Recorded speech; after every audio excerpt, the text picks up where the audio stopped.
How's it going, bro? You from New York? Where are you from? Oh, you're a dancer, bro. Nice. I got a YouTube channel as well. Yeah, it's Basics of Sikhi. That's my YouTube channel. We actually talk and tell people what Sikhs are. Have you ever seen somebody with a turban like mine before? I've seen it, never Oh, okay. No, I get it, yeah.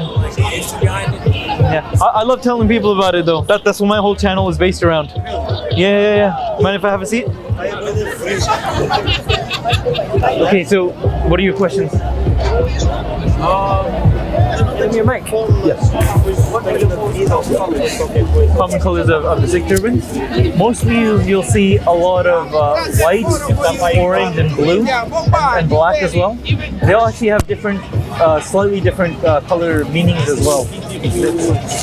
So white will mean peace and tranquility and contentment within. Blue means high spirits and staying omnipresent amongst all. Black is the color of protest and causing death upon evil, and then orange is the color of sacrifice. So we want to lose our ego in this sense. Sacrifice? Yeah. So there's actually two types of sacrifices. One type of sacrifice is the sacrifice of obviously physical sacrifices that we make of time, even our body, things like that. And then there's the sacrifice within, the spiritual sacrifice. That's the sacrificing our ego. You know, we all have an ego that I want something, I want to be big, I want to be something. And that sense when we lose that that's when we really sacrifice our ego and we go into a much deeper state of spirituality. And that's what Sikhi is really about. So the outside of what you see a Sikh, this is like, I think like a lighthouse where you want to represent, stand out in a crowd of 1 million people here.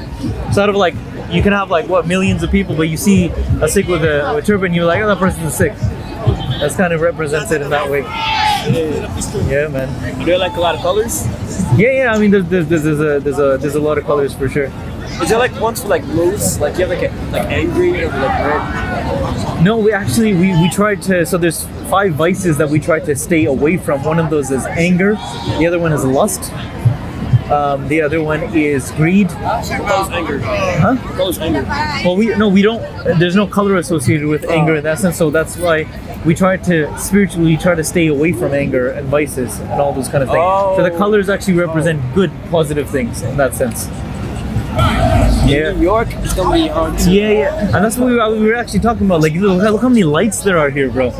Like, we were talking about like if I wanted to sit here. That's why I asked you this question, because you seem so calm in the midst of like all of these distractions here. Yeah, cause like I've been out here a few times. It's like you know, like you just come out here, like chill, meet up with your homies, do what you gotta do. Like I don't know, go to a restaurant, watch some videos, or like take your dog for a walk, or just explore.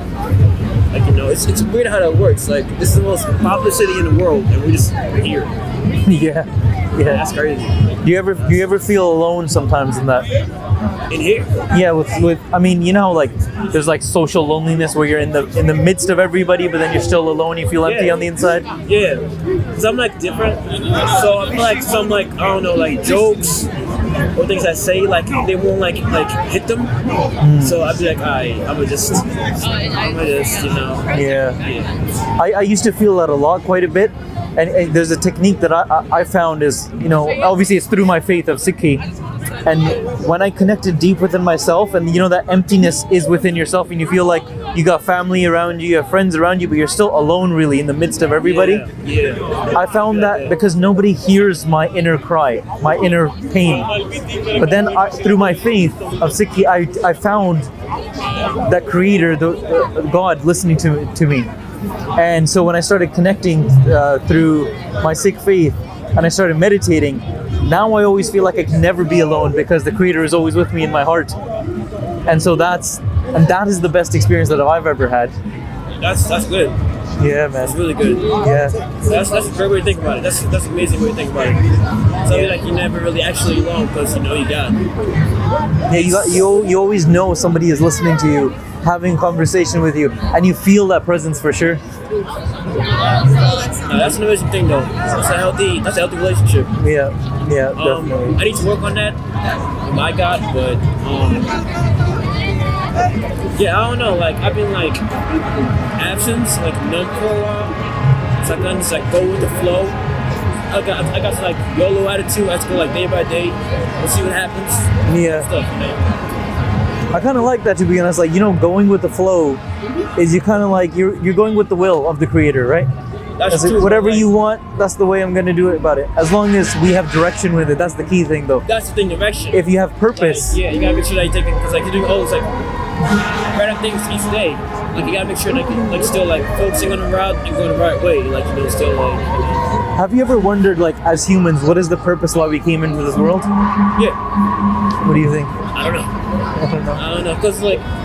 You know, we live life, but life's not easy. There's a lot of issues, so it's like, okay, why? You know, like, yeah. I don't know. Like, I just exist. Like, it's crazy. You put it that way, but like, I'm just existing and just trying to figure out what I'm here for. Yeah. We all need that light. We need that direction. You know, personally, I found that direction that so many in the world are looking through my connection with the Creator, with God.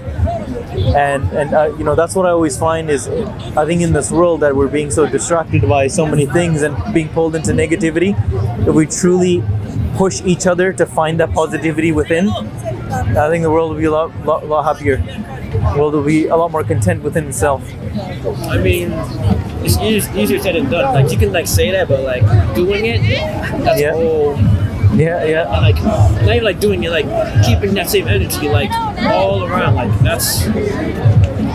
Yeah, for sure. Yeah, it takes one person at a time, right? One positive person meets the next. Keep spreading it. True, you know, just slow but hopefully steady progress, you know, because you know. Yeah. You mentioned that you know there's a lot of work that you need to do to focus on connecting to God. Like, what are some kind of things that you try or you have done, or what kind of things that you think you could do better? Consistency, definitely consistency. Because I feel like I go to them like when I need them. I should be like every day. I should be like, you know, like, hey, thank you. Hopefully, just stay safe. And this and this and this, like you know, like that stuff. Gratitude and prayer. Yeah, but it's like always like when I need something or like I'm in danger. Like shit's being general. I know that, but like I forget, or like it be something stupid, but mainly I forget. Do you feel that the relationship we should have with God, it shouldn't be like a one way for needs? Like, I want this, so you do this. I'll pray for you, and you give me this. Or should it be about like just love? Hey, I'm praying to you just because I love you. It should be because of love. It should be. That's what it should be. Yeah. But you know, like not everyone's like that. Like some people, like they're like, I don't know, try to like exchange. Yeah. Or like I don't know, like transaction almost. Yeah, like a bank. Like you know, that's not how it works. You know? Yeah. Some people are like that. Like to each their own. So you say, I do. That's cool, man. I appreciate it. I want to tell you about you know, I'll give you this. Just 3 facts about what Sikhs are. You know, you can say you met a Sikh today. And you know, we got like just telling you a little bit of history. We got free food at all the Sikh temples. Anybody needs food, anyone's struggling, we always give out free food. They can always Google Sikh temple or Sikh Gurdwara. They can find free food. A little bit about that. You can find more information on our YouTube channel here as well. I'll definitely give you a follow as well, bro. Right? Great talking to you. Take care. Yeah, cool. Thank you. Take care, bro. If you enjoyed this video, please like, comment, share and subscribe. Please donate and help spread Guruji's message. Link is in the description below. Waheguru Ji ka Khalsa, Waheguru Ji ki Fateh. So in anything that you do, be it your job, whatever you do to survive in this world, to live in this world, always remember that only Paramatma is real and everything else is false and temporary.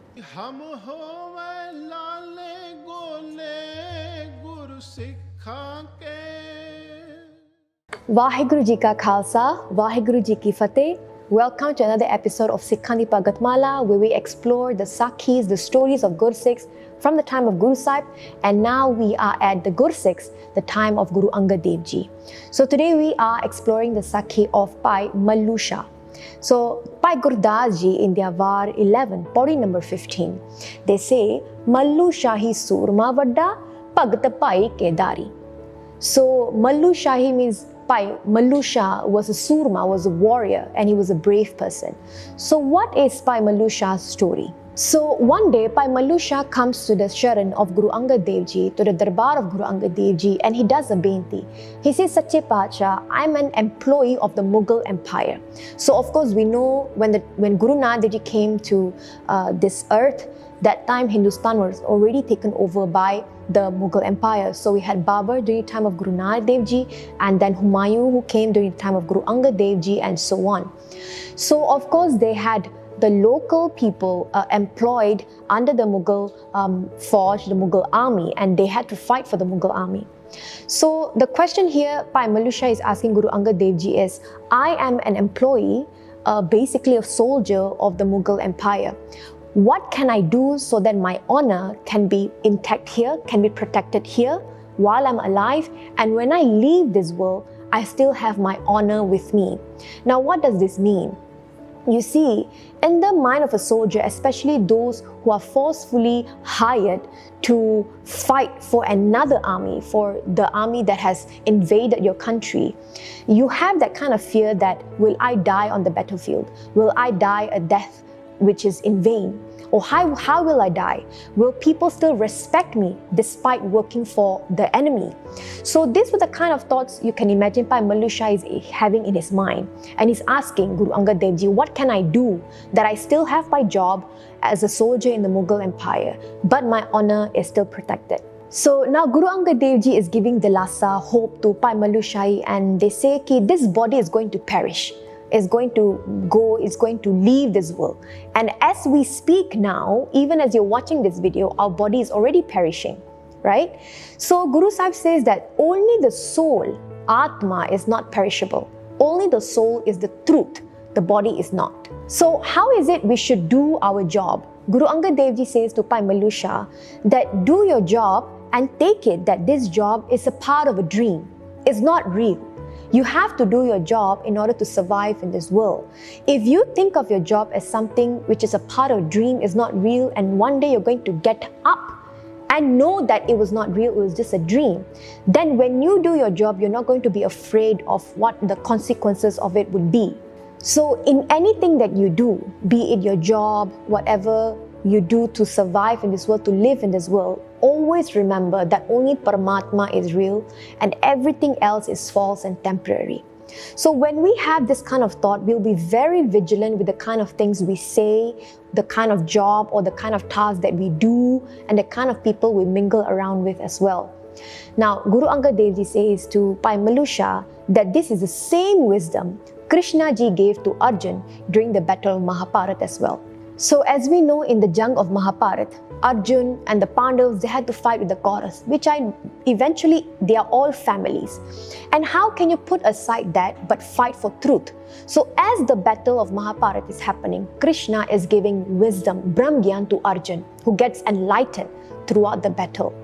So Guru Angad Dev Ji says, do your job. If you are an employee of the Mughal Empire and you have to become a soldier, do your job faithfully, do it well, but at the same time, if you feel that you're working for the Mughal Empire and you feel your honor wouldn't be protected, would not be intact, what you can do is do charity, daan karo. So in Kaljug, we know that there are the four legs of Dharam when it was Satyug. When Treta came, one leg of Dharam was broken. Then Dwapar and now Kaljug. In the age of Kaljug, the only leg of Dharam that is still remaining is Daan. Daan means charity. So Guru Angad Dev Ji says to Bhai Mallu Shah ki Kaljug de vich, as you're working, do charity, help other people, help the needy, and also do your job at the same time. So Guru Angad Dev Ji says to Bhai Mallu Shah ki do not have fear or doubt that you'll be killed at the battlefield, because if your time of death does not come, be it you're fighting in the battlefield, you will not die. So do your job full-heartedly and at the same time do charity. Now Guru Angad Dev Ji further now explains to Bhai Mallu Shah what are the three things you need in order for death to take place. So Guru Angad Dev Ji says, if these three things come together, only then the body will be perished and death will occur. What is that? The first one is Kal. Kal means the time of death. If you are anywhere, be it on the battlefield or you're working or you're walking around, you're sleeping, you're playing, and the time of death comes, then death is meant to take place. Second, Desh. Desh is the place of death. So if the time of death is right, is in the very moment, and you are at the right place where your death is supposed to take place, then your death will come. And the third is Vastu. Vastu means the means or the medium of death to occur. So this could be through a weapon or a disease or an accident, or basically could be anything that causes the death. So basically three things for death to take place is time, the place, and the medium or the means of death to take place. When these three things come together, only then death can touch you.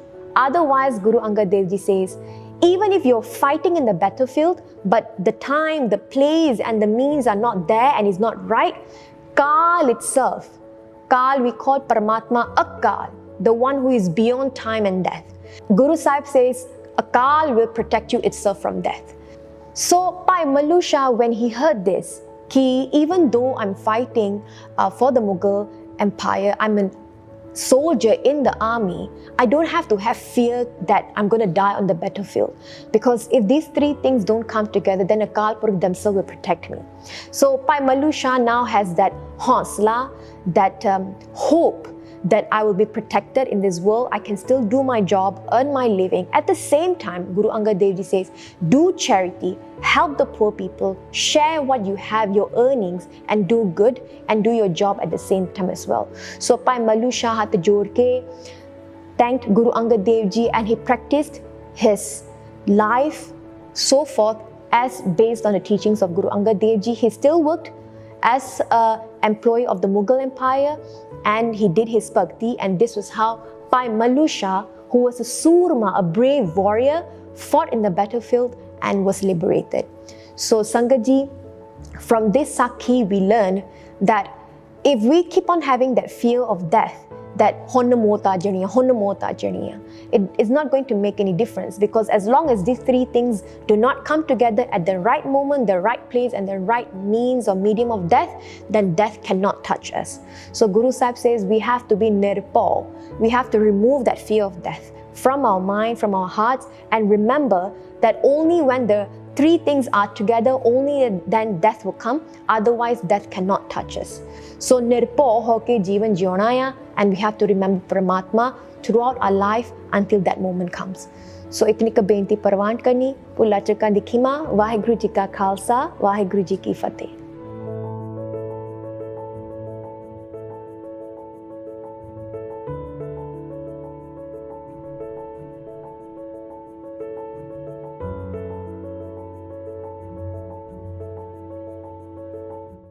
Do not be fooled by what everybody has told you. People have deceived you time and time again, and they kept saying, if you don't learn this language, you're doing it wrong.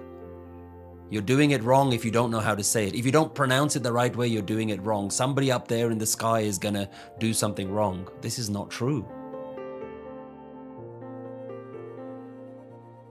It's very, very important that what you're doing is something that you understand.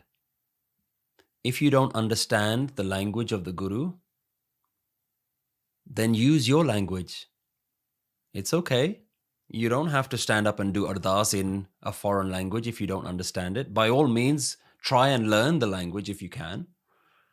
But this is not something that's meant to be difficult for you.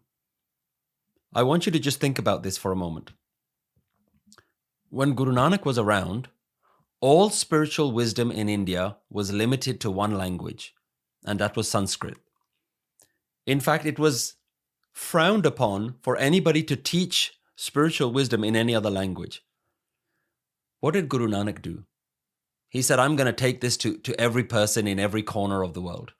And in every corner of the world that he went to, he spoke in their language. if you look at the Guru Granth Sahib, there are multiple languages in there. It isn't one language. Now, the question is, if Guru Nanak Dev Ji comes to Australia, what language would he speak? Would he tell you, I've got something amazing to tell you, but first you've got to learn my language? That's not how he did it. He said, I need to tell you something. It's going to change your life. What language do you speak here? I'll do it in your language. And so what he did was he wrote songs in their language because he knew that the songs were the way that you could transform your thinking. So the question is, where is the Kirtan in English? Where is the Gurbani in English? In your language?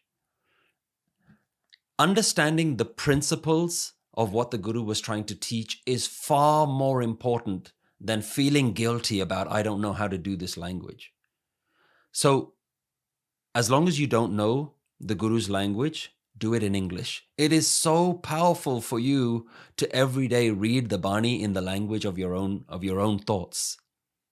Because I always ask people, what is the language that you think in when you're having a dialogue?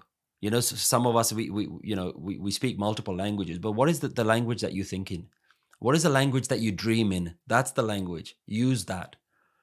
Do not be fooled by what everybody has told you. People have deceived you time and time again, and they kept saying, if you don't learn this language, you're doing it wrong. You're doing it wrong if you don't know how to say it. If you don't pronounce it the right way, you're doing it wrong. Somebody up there in the sky is going to do something wrong. This is not true. They don't know how to connect, and they don't know how to connect you. Guru Nanak doesn't tell you, learn my language. He says, just start to change the way you think. Let me do it in whatever. The Guru's trying to make your life so much easier. And we've made it so complicated. Now, I'm not telling you don't learn the Guru's language, because the Guru's Bani, I can't tell you, is phenomenally beautiful. It is so wonderful to hear this poetry. And it's taken a long time for me to, look, I wasn't brought up speaking Punjabi in my house. English is my first language, ever has been since a child. And I had to learn the language of Guru Granth Sahib. I still struggle to speak Punjabi, but I understand Kirtan probably better than I understand some poetry in Punjabi. If you give me a Punjabi newspaper or you put on the news channel, I'll probably struggle. But you give me a Shabad of Gurbani, I can start to do it. Why? Because I've spent time committing to learning that. And I'll give you a simple technique that I think has worked very well for me in order to start learning that language, in order to start really bringing that message in. What I would usually do is, when I go to work, and you know how you open your emails and you start doing all those things, I would dedicate 5 minutes before I checked my emails. And what I would do is I would go on to the Hukamnama of the day. You know what that is? That's where the holy reading of the Guru Granth Sahib. Every day there's a new verse that's read at the Golden Temple at Harmandir Sahib. And I would go and read that, and then I would read the translation. And what I would start to do is I would start to doing word mapping. I would say that word there means this word in English. That word there means this word. So hukam, that means command. Shabad, that means word. And slowly, every day, just by spending 5 minutes, I started to build a glossary of the Guru's words in my mind. I started to understand the vocabulary. So now, when I'm listening to Shabads, I'm not saying that it's perfect for me. Even now, I use the apps. And I open a Shabad. If a Hukamnama is coming, if Kirtan is coming, I'm reading it in English. Because I don't want to sit there and be frustrated thinking this sounds really nice, but I have no idea what it's saying. And we're so lucky with technology these days. You can have the Guru Granth Sahib in your own language on your phone right now. And so we have access to a lot of these tools. So it's amazing that you're saying that I don't connect with it, because that's a really important question. But what I would do with that is, I wouldn't want you to feel guilty about that. I would want you to ask yourself, what does connect me? How am I connecting? How can I connect even more? And then use that, connect. Your connection is the most important thing. If you sit there for 45 minutes or an hour every morning just reading words that you don't understand, Guru Nanak might as well have given you the words in Sanskrit. He said, well, people don't understand this language anyway. And the way I'd like you to think about this, William Shakespeare, I don't know if you ever studied Shakespeare in school. I couldn't make heads or tails of it. English is my first language. I have no idea what Shakespeare is talking about. But when Shakespeare wrote his plays, he wrote it in the common man's language. So at the time, it was for poor, uneducated people. He would go in different places and he would perform his plays, and it was for the common man. 500 years later, the language has now changed, so we can't understand what Shakespeare is saying. Guess what? Guru Granth Sahib is also a 500-year-old language. So Guru Granth Sahib has now become the Shakespeare. Guru Nanak was trying to make it in everyday people's language. But now, 500 years later, it's become difficult for us to understand. Imagine what's going to happen in another 500 years. It's going to become a Sanskrit that nobody understands. So you've got two options. One is start understanding the language so that you don't lose this connection with Guru Nanak's words. And secondly, in the meantime, start connecting in your own way, because ultimately the message is telling you to connect. And so don't feel guilty. Don't feel guilty about doing it in English. Don't feel guilty about connecting. And it doesn't matter what anybody else tells you, because your guru is saying, connect. I want you to feel this. I want you to fall in love with this. And whatever language that helps you to fall in love with this wisdom, to fall in love with the peace, tranquility, the beauty that Guru Nanak has available to you, do that. Prioritize connecting first. And as a secondary, start prioritizing trying to learn how to learn this, to do this, because there is a limit with the language. With the translations, you're never going to get the real beauty of what the Guru is saying. So it's kind of a two-pronged approach. Don't use that as a way not to connect now. Connect now in your language, but also build up your skills so that you can fall in love with the Guru's language, because that's, for the crude phrase that we have in the UK, it's from the horse's mouth, right? That's where you're actually hearing it in the real language that it comes from.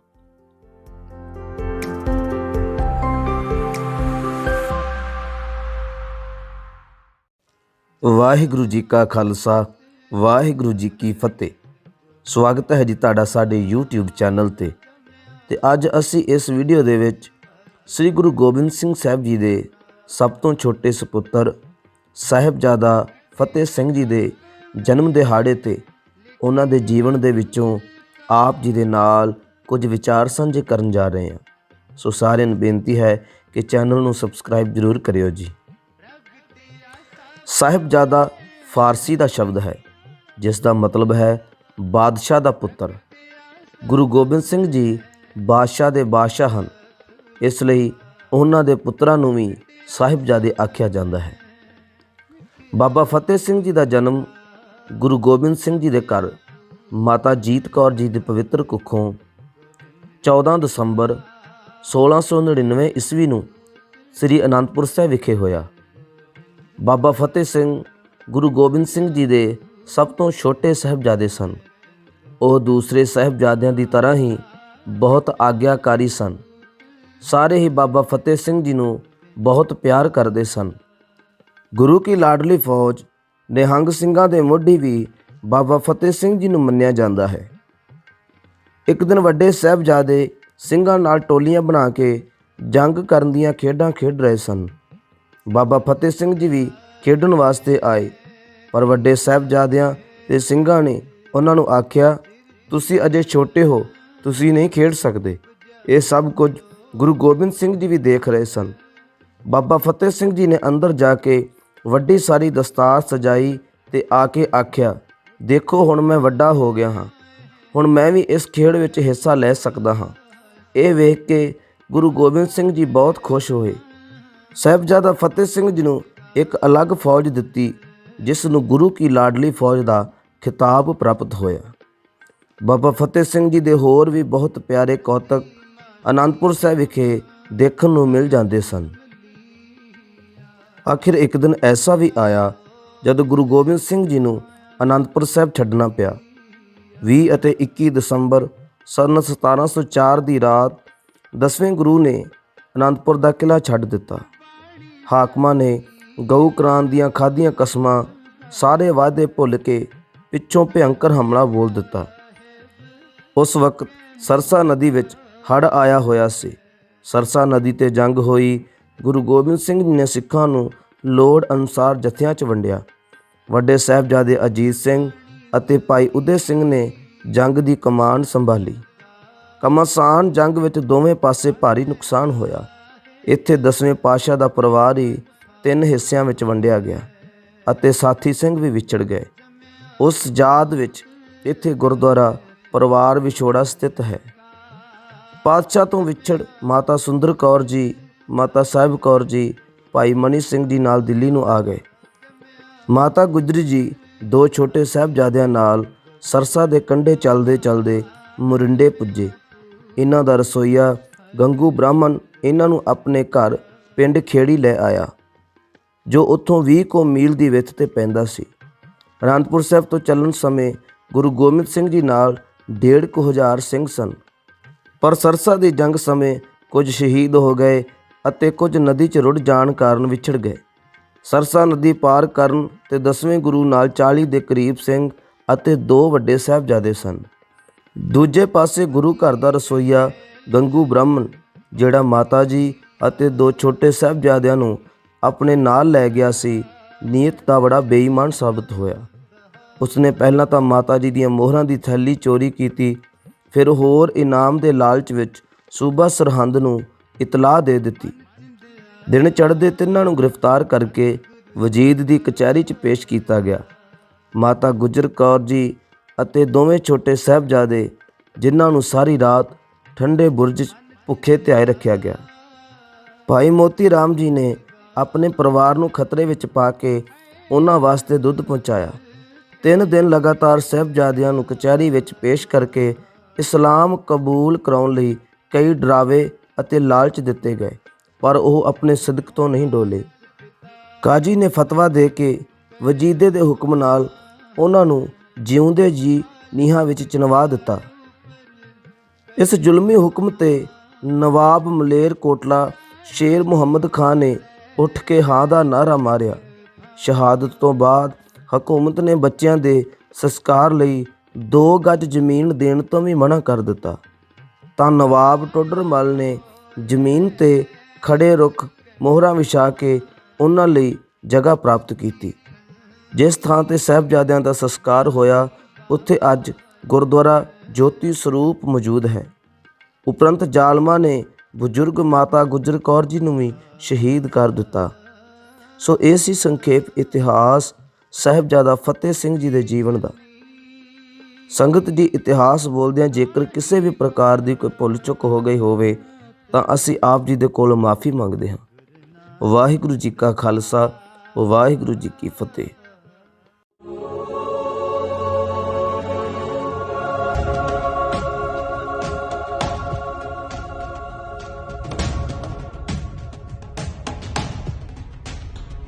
ਮੇਰੀ ਸਿਰਫ ਇੱਕ ਇੱਛਾ ਸੀ, ਉਹਨਾਂ ਨਾਲ ਕਿਲੇ ਵਿੱਚ ਹੋਣਾ। ਮੈਂ ਅਕਾਲ ਪੁਰਖ ਨਾਲ ਵਾਅਦਾ ਕੀਤਾ ਸੀ ਕਿ ਮੈਂ ਵੀ ਇਹਨਾਂ ਵਾਂਗ ਨਿਰਭੈ ਹੋਵਾਂਗੀ। ਮੈਂ ਇਹ ਨਹੀਂ ਫਿਕਰ ਕੀਤੀ ਕਿ ਮੈਂ ਜਿਉਂਦੀ ਹਾਂ ਜਾਂ ਮਰ ਗਈ। ਮੈਂ ਜਾਣਦੀ ਸੀ ਕਿ ਮੈਂ ਸਹੀ ਹਾਂ।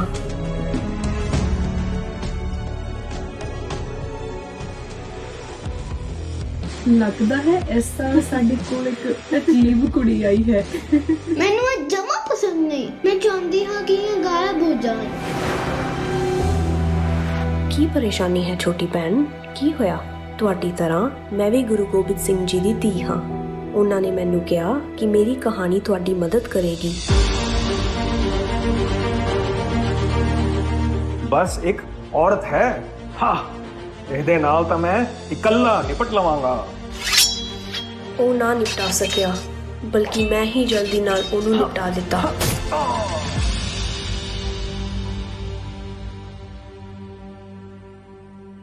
ਅਕਾਲ।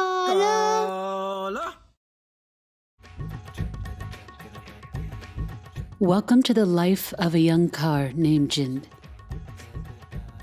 Today is Jind's first day at her new school.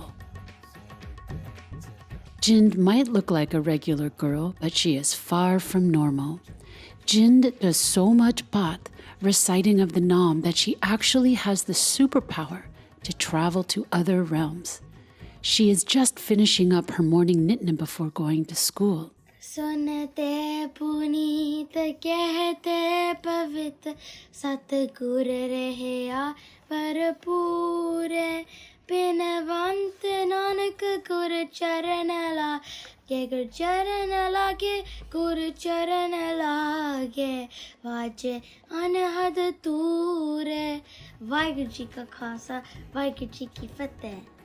Jind, it's time to go now. We're running late for school. Coming, Mum. Jind grabs her backpack and runs into the car. The car pulls into the school building. I know you might be scared to go to your first day at a brand new school. Just remember, Guru Pure Meri Rakhlei.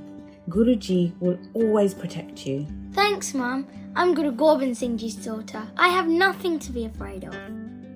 Shabash, Betty. Okay, school starts in 2 minutes and have a great day. Jind gets out of the car as both of them say, Waheguru Ji Ka Khalsa, Waheguru Ji Ki Fateh. As Jind walks through the hallways, she notices that some people are staring at her. Staring at her turban, her dastar. She can see the people around her whispering.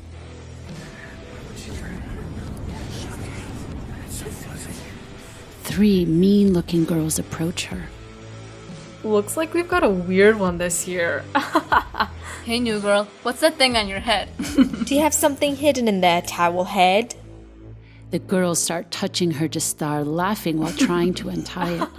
It becomes a little undone and Jind gets angry.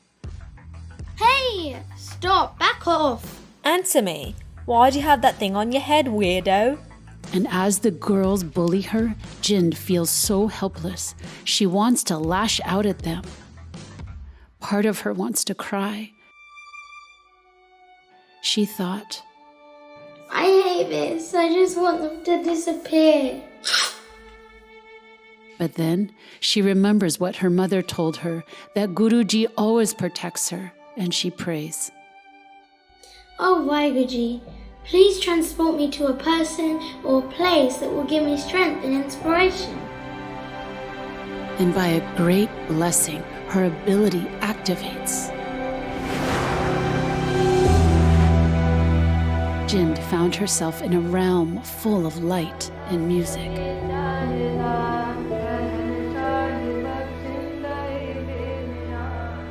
I feel so calm in this place. Dazed, she looked up at a radiant Sikh woman. Who are you? And where am I? We are in the realm of the Shaheeds. What's a Shaheed? Shaheed is a martyr, someone who willingly dies for the truth. My name is Sharan Kaur. I am a daughter of Guru Gobind Singh, like you. He told me that my story will help you. What's wrong, little sister? What happened? I went to my first day at a new school where no one looks like me. Some girls came up to me and started undoing my dastar and making fun of me. I was upset and I didn't know what to do. So I asked Waheguru to guide me. What's your story? Bibi Sharan looks deeply into Jind's eyes and starts talking. I lived in a time of war. Jind can see the life of her new friend come alive as if it was on TV. When I was 16 years old, Guru Gobind Singh Ji left Anandpur, and the enemy army was determined to wipe us Sikhs from the earth by killing Guru Saheb. Exterminate them! Guruji, his elder sons, Baba Ajit Singh Ji and Baba Jujar Singh Ji, and a few dozen of the beloved Khalsa ended up near where I lived. They were in a fort called Jamkaur. And the imperial army, with hundreds of thousands, surrounded them like an island of peace in an ocean of fire. Praise to the Deathless One. In groups of 5, the great Khalsa would ask, Guru Sahib, we would like to volunteer next. Bless us with Shahidi, that we make use of this life. And fight with faith and victory. You are blessed. Do not fear for a second, and you will go straight to the lap of Guru Nanak. Remember, never turn your back. Just as the rain plunges into a lake, the Khalsa charged without hesitation and merged into Akal Purkh. Their souls passed the heavens as easily as a bird flies in the sky.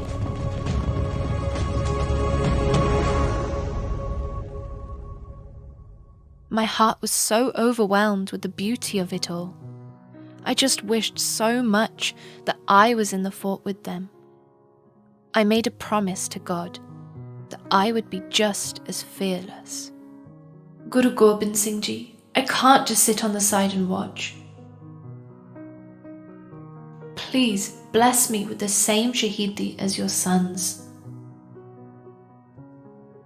I heard a gentle voice inside. My beloved daughter, I am proud of you. Be ready. You will join me very soon. I knew whose voice it was. I felt so big, like I was the queen of the world. Guruji and the few who survived moved on to another location. The enemies never caught them. In the end, the dozens of Khalsa perished in the battlefield and went to the realm of the Shaheeds. It was then that I knew what I could do. I could give their bodies a proper funeral pyre. It was dark and cold, but I brought all the wood.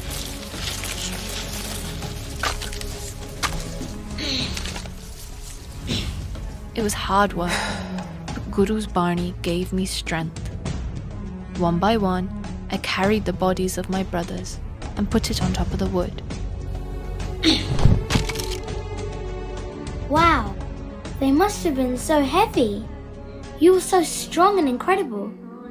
But I have a question. If you lit the pyre, wouldn't it create a huge fire? Wouldn't the enemy see it and come back and catch you? Yes, I knew they would come back to kill me, but I had promised to be fearless, and the way I could serve was to honour my brothers as the heroes that they were. You see, Jindji, we all know what is right in our hearts, and even though the world doesn't see it, our soul does.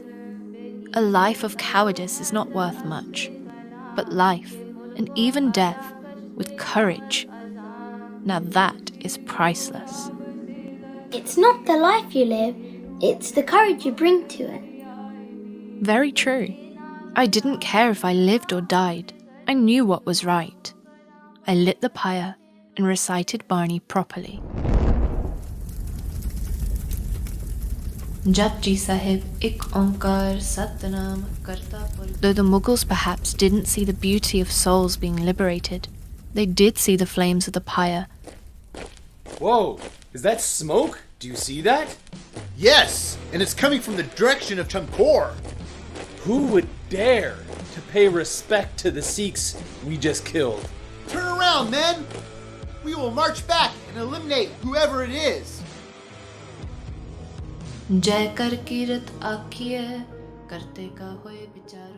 It didn't take too long for them to close in on me. Antarjami purkh bidate sardha man ki pure nanak das eh sukh mang muk kar santan ki ture.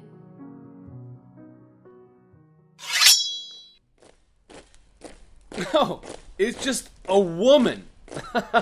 I will take care of her myself. He didn't. Instead, I easily took care of him.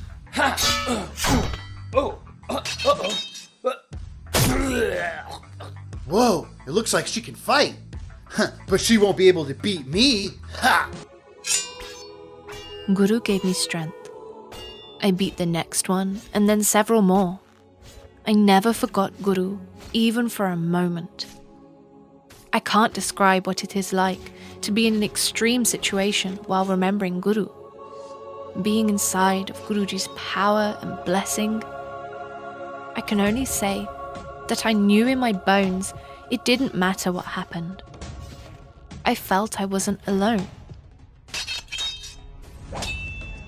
Eventually, I was overwhelmed and disarmed. They threw me into the fire as well. Then I found myself here in this realm, and Guroo Saheb was already here, waiting for me with the most loving hug. I can see it now. To the world, it looks like you suffered a tragedy, but you experienced something totally different. Now you are clear. And it's the same with you. When you called upon Guru Pita, you didn't know what to do because you felt disempowered. Now how do you feel? I feel like I have all the power in the world. The power comes from Guru. Keep your connection with us by living in Sikhi. Then Jinkar sees the sons of Guru Gobind Singh appear. Behind them are many more shaheeds. We are there with you in your moments of sincere devotion, and we will be with you in times of need. Never hide. Show the world who you are.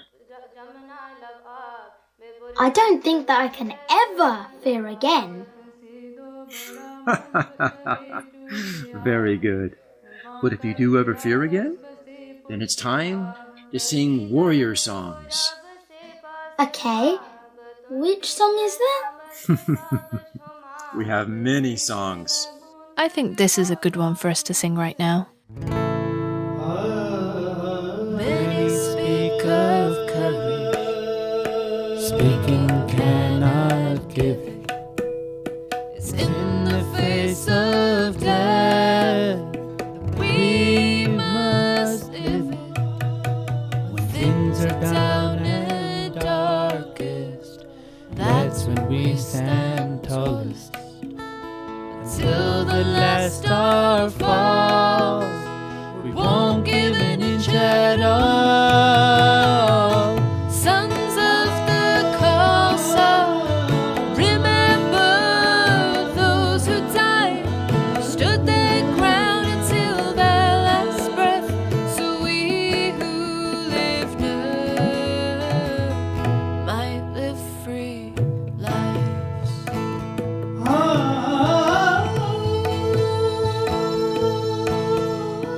Princess is not royal by her birth or blood inside, but if her family's home is an Anandpur side, She'll walk with such a grace and strength, world bowing on, till the mountains fall.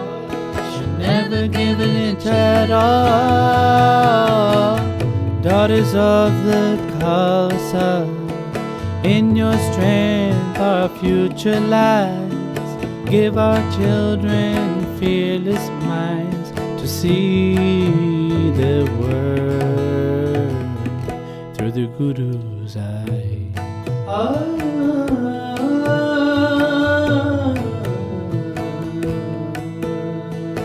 Things are down and darkest, that's when we stand tallest. Till the last star falls, we won't give an inch at all. Stand as the Khalsa, strong as steel, steady as stone. Give our lives to God and Guru, mind and soul, breath and bone.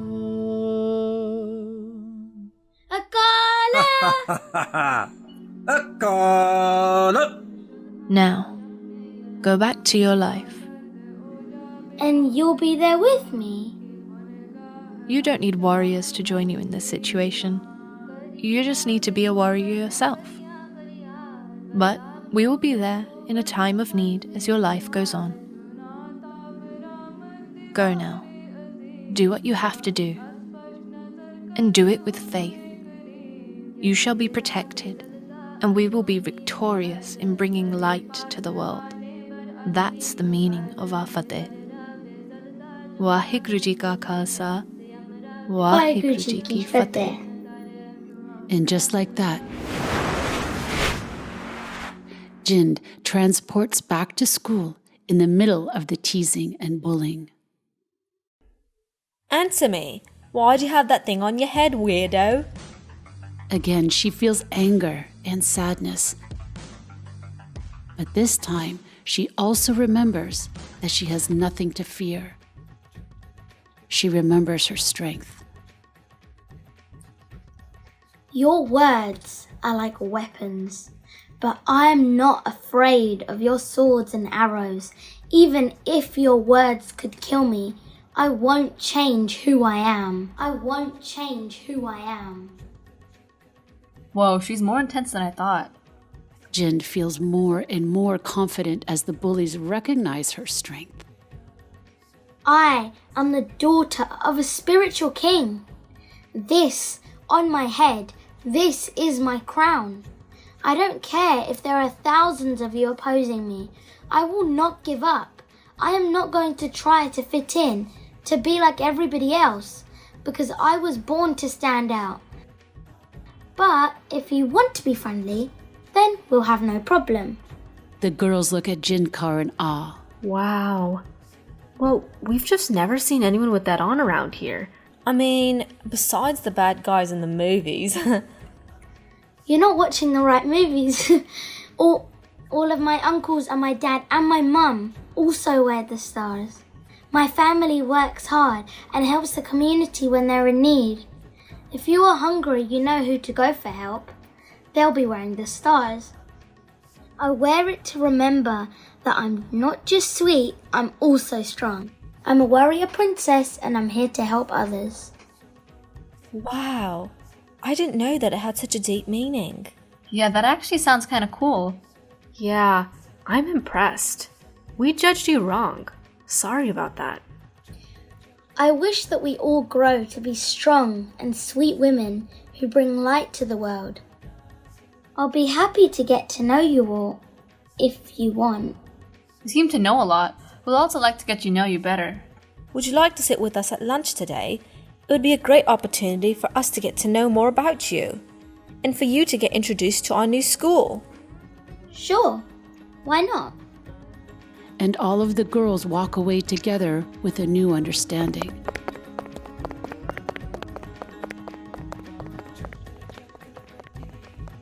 When we connect with Shaheeds like Bibi Sharankar, there is nothing in the entire world that can change us or scare us. We are always ready. We Shaheeds are here to protect the Guru's beloveds. Stay strong with your love of Sikhi. We will be there for you. We can always remember that Guru Gobind Singh is our father and Mata Sahib is our mother.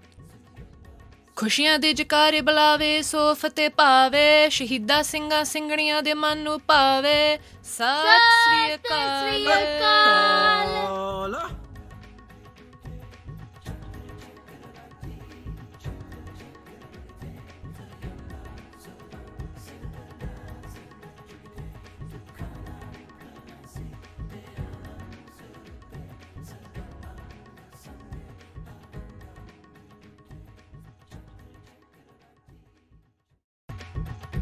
ਆਪ ਸਭਨਾਂ ਦਾ ਨਿੱਕੀ ਜੀ ਕੌਰ ਜਿੰਦ ਦੇ ਜੀਵਨ ਵਿੱਚ ਜੀ ਆਇਆਂ ਨੂੰ। ਅੱਜ ਜਿੰਦ ਕੌਰ ਦਾ ਉਸਦੇ ਨਵੇਂ ਸਕੂਲ ਵਿੱਚ ਪਹਿਲਾ ਦਿਨ ਹੈ। ਉਹ ਬਸ ਨਿਕਲਣ ਤੋਂ ਪਹਿਲਾਂ ਆਪਣੇ ਸਵੇਰ ਦਾ ਨਿਤਨੇਮ ਕਰ ਰਹੀ ਹੈ। ਉਹ ਸੋਚਦੀ ਸੀ ਕਿ ਅੱਜ ਸਭ ਕੁਝ ਠੀਕ ਰਹੇਗਾ, ਪਰ ਜ਼ਿੰਦਗੀ ਇੰਨੀ ਸੌਖੀ ਨਹੀਂ। ਜਿੰਦ ਕੌਰ ਤੁਹਾਨੂੰ ਇੱਕ ਆਮ ਜੀ ਕੁੜੀ ਜ਼ਰੂਰ ਲੱਗੇਗੀ, ਪਰ ਉਹ ਆਮ ਦੀ ਪਰਿਭਾਸ਼ਾ ਤੋਂ ਕਿਤੇ ਦੂਰ ਹੈ। ਜਿੰਦ ਕੌਰ ਇੰਨਾ ਪਾਠ ਕਰਦੀ ਹੈ, ਇੰਨਾ ਨਾਮ ਜਪਦੀ ਹੈ ਕਿ ਸੱਚਮੁੱਚ ਉਸਦੇ ਕੋਲ ਰਿੱਧੀਆਂ ਸਿੱਧੀਆਂ ਹਨ ਕਿ ਉਹ ਦੂਜੇ ਲੋਕਾਂ ਵਿੱਚ ਸਫ਼ਰ ਕਰ ਸਕਦੀ ਹੈ। ਸੁਨਤੇ ਪੁਨੀਤ ਕਹਿਤੇ ਪਵਿੱਤ ਸਤਿਗੁਰ ਰਹਿਆ ਭਰਪੂਰੇ ਬਿਨਵੰਤ ਨਾਨਕ ਗੁਰ ਚਰਨ ਲਾ के गुर चरण लागे गुर चरण लागे वाजे अनहद दूर है। वाहिगुरू जी का खालसा वाहिगुरू जी की फतेह। जिंद जान दा समा हो गया है, सानू स्कूल ਲਈ देरी हो रही है। आ गई मम्मी। ਜਿੰਦ ਕੌਰ ਆਪਣਾ ਬਸਤਾ ਚੁੱਕਦੀ ਹੈ ਤੇ ਦੌੜ ਕੇ ਗੱਡੀ ਵਿੱਚ ਬੈਠ ਜਾਂਦੀ ਹੈ। ਗੱਡੀ ਸਕੂਲ ਦੀ ਨਵੀਂ ਇਮਾਰਤ ਵਿੱਚ ਅੰਦਰ ਜਾਂਦੀ ਹੈ। मैं जानती हाँ ਤੁਹਾਨੂੰ ਅੱਜ ਆਪਣੇ ਨਵੇਂ ਸਕੂਲ ਦੇ ਪਹਿਲੇ ਦਿਨ ਸ਼ਾਇਦ ਥੋੜਾ ਡਰ ਲੱਗੇ, ਬਸ ਯਾਦ ਰੱਖਿਓ ਗੁਰਪੂਰੇ ਮੇਰੀ ਰਾਖ ਲਈ, ਗੁਰੂ ਜੀ ਹਮੇਸ਼ਾ ਤੁਹਾਡੀ ਰਾਖੀ ਕਰਨਗੇ। ਧੰਨਵਾਦ ਮਾਤਾ ਜੀ, ਮੈਂ ਗੁਰੂ ਗੋਬਿੰਦ ਸਿੰਘ ਜੀ ਦੀ ਧੀ ਹਾਂ, ਮੈਨੂੰ ਕਿਸੇ ਗੱਲ ਤੋਂ ਡਰਨ ਦੀ ਲੋੜ ਨਹੀਂ। ਸ਼ਾਬਾਸ਼ ਬੇਟੀ, ਚਲੋ ਤੁਹਾਡਾ ਸਕੂਲ 2 ਮਿੰਟਾਂ ਵਿੱਚ ਸ਼ੁਰੂ ਹੋਣ ਲੱਗਾ ਹੈ, ਤੁਹਾਡਾ ਦਿਨ ਚੰਗਾ ਰਹੇ। ਜਿੰਦ ਕੌਰ ਗੱਡੀ ਵਿੱਚੋਂ ਬਾਹਰ ਆਉਂਦੀ ਹੈ ਤੇ ਦੋਵੇਂ ਜਣੇ ਬੋਲਦੇ ਹਨ, ਵਾਹਿਗੁਰੂ ਜੀ ਕਾ ਖਾਲਸਾ ਵਾਹਿਗੁਰੂ ਜੀ ਕੀ ਫਤਿਹ। ਜਿਵੇਂ ਜਿਵੇਂ ਜਿੰਦ ਕੌਰ ਸਕੂਲ ਦੇ ਅੰਦਰ ਜਾਂਦੀ ਹੈ, ਉਹ ਦੇਖਦੀ ਹੈ ਕਿ ਕਈ ਲੋਕ ਉਸ ਦੀ ਦਸਤਾਰ ਵੱਲ ਘੂਰ ਕੇ ਦੇਖ ਰਹੇ ਹਨ। ਉਹ ਦੇਖ ਸਕਦੀ ਹੈ ਕਿ ਉਸ ਦੇ ਆਸ-ਪਾਸ ਲੋਕੀ ਕੁਝ ਫੁਸਫੁਸਾ ਰਹੇ ਹਨ ਤੇ ਮਤਲਬੀ ਦਿਖਣ ਵਾਲੀ ਕੁੜੀਆਂ ਉਸ ਦੇ ਕੋਲ ਜਾਂਦੀਆਂ ਹਨ। ਲੱਗਦਾ ਹੈ ਇਸ ਸਾਲ ਸਾਡੇ ਕੋਲ ਇੱਕ ਅਜੀਬ ਕੁੜੀ ਆਈ ਹੈ। ਓਏ ਨਵੀਂ ਕੁੜੀਏ, ਇਹ ਤੇਰੇ ਸਿਰ ਤੇ ਕੀ ਚੀਜ਼ ਹੈ? ਕੀ ਤੁਹਾਤੇ ਕੁਝ ਲੁਕਾਇਆ ਹੈ? ਤੌਲੀਆ ਬਟਨ ਵਾਲੀ ਹੈ। ਸਾਰੀਆਂ ਕੁੜੀਆਂ ਉਸ ਦੀ ਦਸਤਾਰ ਨੂੰ ਛੂਹਣ ਲੱਗਦੀਆਂ ਹਨ, ਹੱਸਦੀਆਂ ਹਨ ਤੇ ਖੋਲਣ ਦੀ ਕੋਸ਼ਿਸ਼ ਕਰਦੀਆਂ ਹਨ। ਦਸਤਾਰ ਦਾ ਇੱਕ ਲੜ ਖੁੱਲ ਜਾਂਦਾ ਹੈ। ਜਿੰਦ ਕੌਰ ਨੂੰ ਗੁੱਸਾ ਆ ਜਾਂਦਾ ਹੈ। ਓਏ ਰੁਕ ਜਾਓ, ਪਿੱਛੇ ਹਟੋ। ਤੇਰੇ ਉੱਤੇ ਜੀ ਚੀਜ਼ ਕਿਉਂ ਹੈ? ਅਜੀਬ ਕੁੜੀ ਹੈ। ਜਿਵੇਂ ਜਿਵੇਂ ਕੁੜੀਆਂ ਉਸ ਦੇ ਨਾਲ ਧੱਕੇਸ਼ਾਹੀ ਕਰਦੀਆਂ ਹਨ, ਜਿੰਦ ਕੌਰ ਬੇਬਸ ਮਹਿਸੂਸ ਕਰਦੀ ਹੈ। ਉਹ ਉਹਨਾਂ ਉੱਤੇ ਟੁੱਟ ਕੇ ਪੈਣਾ ਚਾਹੁੰਦੀ ਹੈ। ਉਸ ਦਾ ਇੱਕ ਮਨ ਰੋਣਾ ਵੀ ਚਾਹੁੰਦਾ ਹੈ। ਉਹ ਸੋਚਦੀ ਹੈ, ਮੈਨੂੰ ਇਹ ਜਮਾ ਪਸੰਦ ਨਹੀਂ, ਮੈਂ ਚਾਹੁੰਦੀ ਹਾਂ ਕਿ ਇਹ ਗਾਇਬ ਹੋ ਜਾਣ। ਪਰ ਫਿਰ ਉਹਨੂੰ ਚੇਤੇ ਆਉਂਦਾ ਹੈ ਜੋ ਉਸ ਦੀ ਮਾਤਾ ਜੀ ਨੇ ਉਸ ਨੂੰ ਦੱਸਿਆ ਸੀ ਕਿ ਗੁਰੂ ਜੀ ਹਮੇਸ਼ਾ ਉਸ ਦੀ ਰਾਖੀ ਕਰਦੇ ਹਨ ਤੇ ਉਹ ਅਰਦਾਸ ਕਰਦੀ ਹੈ, ਹੇ ਵਾਹਿਗੁਰੂ ਜੀ, ਕਿਰਪਾ ਕਰਕੇ ਮੈਨੂੰ ਇਹੋ ਜਿਹੀ ਜਗ੍ਹਾ ਜਾਂ ਇਨਸਾਨ ਕੋਲ ਭੇਜ ਦਿਓ ਜਿੱਥੋਂ ਮੈਨੂੰ ਹੋਰ ਤਾਕਤ ਮਿਲੇ। ਅਤੇ ਬੇਅੰਤ ਕਿਰਪਾ ਸਦਕਾ ਉਸ ਦੀ ਸ਼ਕਤੀ ਜਾਗ ਪੈਂਦੀ ਹੈ। ਜਿੰਦ ਕੌਰ ਆਪਣੇ ਆਪ ਨੂੰ ਇੱਕ ਰੋਸ਼ਨੀ ਦੀ ਧੁਨ ਭਰੀ ਦੁਨੀਆ ਵਿੱਚ ਪਾਉਂਦੀ ਹੈ।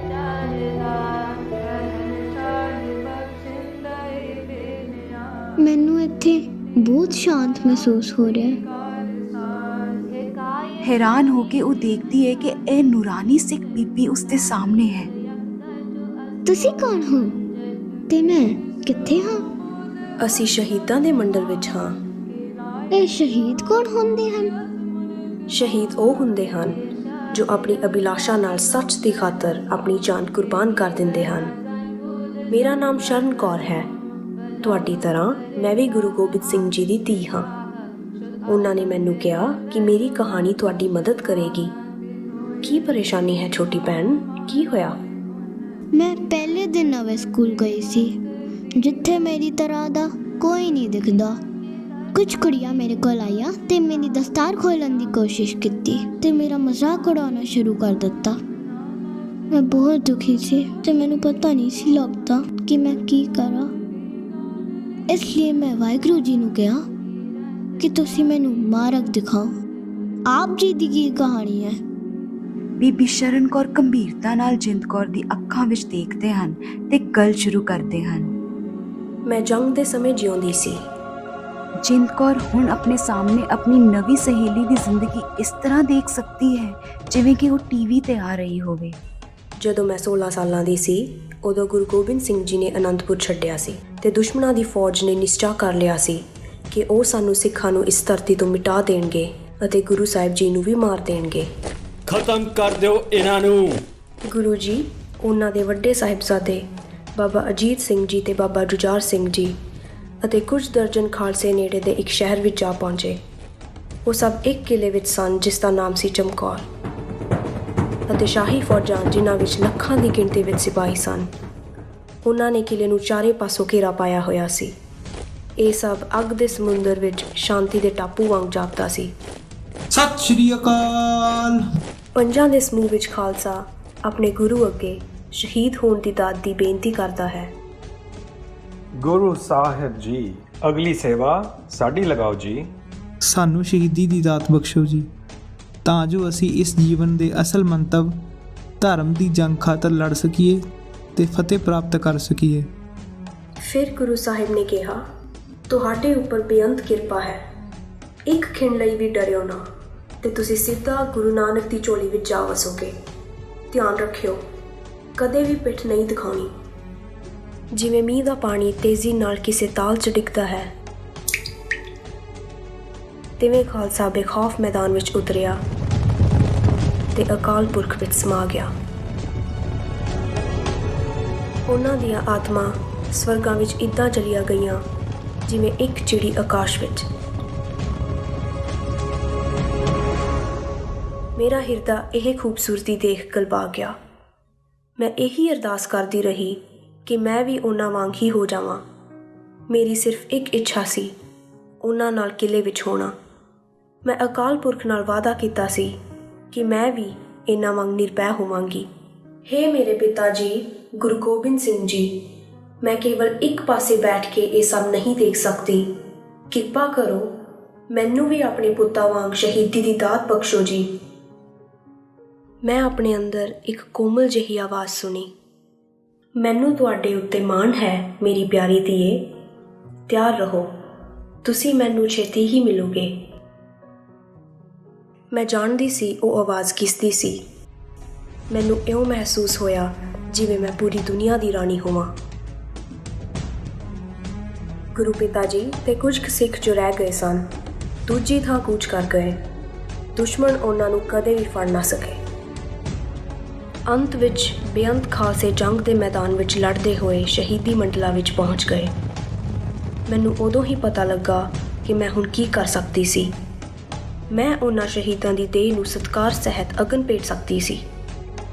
ਘੋਰ ਹਨੇਰਾ ਸੀ ਤੇ ਬਹੁਤ ਠੰਡ ਵੀ ਸੀ, ਪਰ ਤਾਂ ਵੀ ਮੈਂ ਲੱਕੜ ਇਕੱਠੀ ਕਰਕੇ ਲਿਆਂਦੀ। ਇਹ ਬਹੁਤ ਔਖਾ ਕੰਮ ਸੀ, ਮਗਰ ਗੁਰਬਾਣੀ ਨੇ ਮੈਨੂੰ ਤਾਕਤ ਬਖਸ਼ੀ। ਇੱਕ ਇੱਕ ਕਰਕੇ ਮੈਂ ਆਪਣੇ ਭਰਾਵਾਂ ਦੀ ਦੇਹ ਚੁੱਕ ਕੇ ਲੱਕੜਾਂ ਉੱਤੇ ਰੱਖਦੀ ਗਈ। ਵਾਹ, ਉਹ ਤਾਂ ਬਹੁਤ ਭਾਰੀ ਹੋਣਗੇ। ਤੁਸੀਂ ਕਿੰਨੇ ਤਾਕਤਵਰ ਹੋ। ਪਰ ਮੈਂ ਕੁਝ ਪੁੱਛਣਾ ਚਾਹੁੰਦੀ ਹਾਂ, ਜੇਕਰ ਤੁਸੀਂ ਚਿੱਖਾਂ ਨੂੰ ਅੱਗ ਲਾਓ ਤੇ ਭਾਂਬੜ ਨਹੀਂ ਮੱਚ ਜਾਏਗਾ? ਕੀ ਇਹ ਦੇਖ ਕੇ ਦੁਸ਼ਮਣ ਵਾਪਸ ਆ ਕੇ ਤੁਹਾਨੂੰ ਫੜ ਨਹੀਂ ਲਏਗਾ?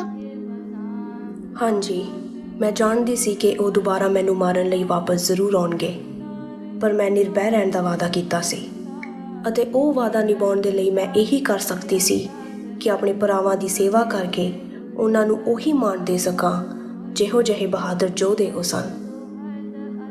ਦਰਅਸਲ ਜਿੰਦ ਕੌਰ ਜੀ, ਅਸੀਂ ਆਪਣੇ ਦਿਲ ਦੇ ਅੰਦਰ ਸਭ ਜਾਣਦੇ ਹਾਂ ਕਿ ਸਹੀ ਕੀ ਹੈ, ਭਾਵੇਂ ਉਹ ਦੁਨੀਆ ਨੂੰ ਨਹੀਂ ਦਿਸਦਾ। ਸਾਡੀ ਆਤਮਾ ਉਹਨੂੰ ਪਹਿਚਾਣਦੀ ਹੈ। ਇੱਕ ਡਰਪੋਕ ਦੀ ਜ਼ਿੰਦਗੀ ਦਾ ਕੋਈ ਮੁੱਲ ਨਹੀਂ ਹੈ, ਪਰ ਜੀਵਨ, ਇੱਥੋਂ ਤੱਕ ਕਿ ਮੌਤ ਵੀ, ਜੋ ਕਿ ਹਿੰਮਤ ਨਾਲ ਪ੍ਰਾਪਤ ਹੋਈ ਹੋਵੇ, ਬਹੁਮੁੱਲੀ ਹੈ। ਇਹ ਕੇਵਲ ਜੀਵਨ ਜੀਣ ਦੀ ਗੱਲ ਨਹੀਂ, ਪਰ ਉਸ ਜੀਵਨ ਵਿੱਚ ਤੁਸੀਂ ਕਿੰਨੀ ਹਿੰਮਤ ਲਿਆਉਂਦੇ ਹੋ, ਇਹੀ ਮੰਤਵ ਹੈ। ਬਿਲਕੁਲ ਸੱਚ। ਮੈਂ ਇਹ ਨਹੀਂ ਫਿਕਰ ਕੀਤੀ ਕਿ ਮੈਂ ਜਿਉਂਦੀ ਹਾਂ ਜਾਂ ਮਰ ਗਈ। ਮੈਂ ਜਾਣਦੀ ਸੀ ਕਿ ਮੈਂ ਸਹੀ ਹਾਂ।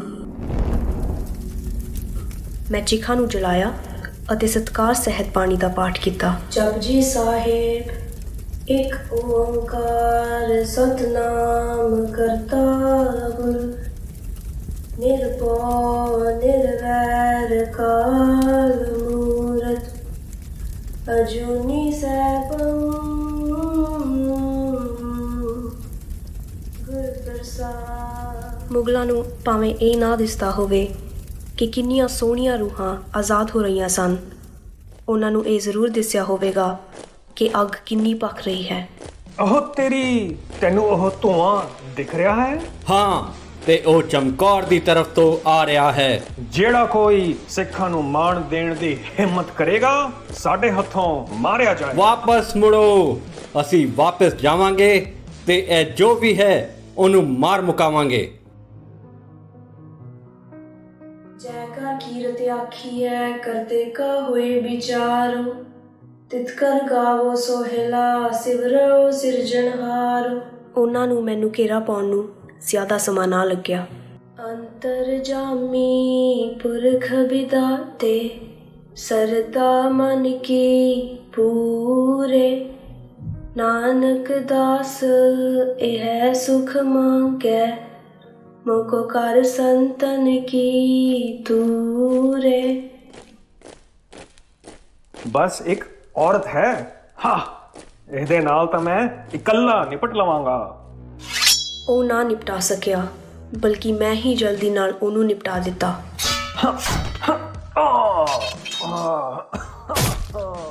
ਵਾਹ, ਲੱਗਦਾ ਹੈ ਇਹ ਜੰਗ ਕਰਨਾ ਜਾਣਦੀ ਏ, ਪਰ ਮੈਨੂੰ ਨਹੀਂ ਹਰਾ ਸਕਦੀ।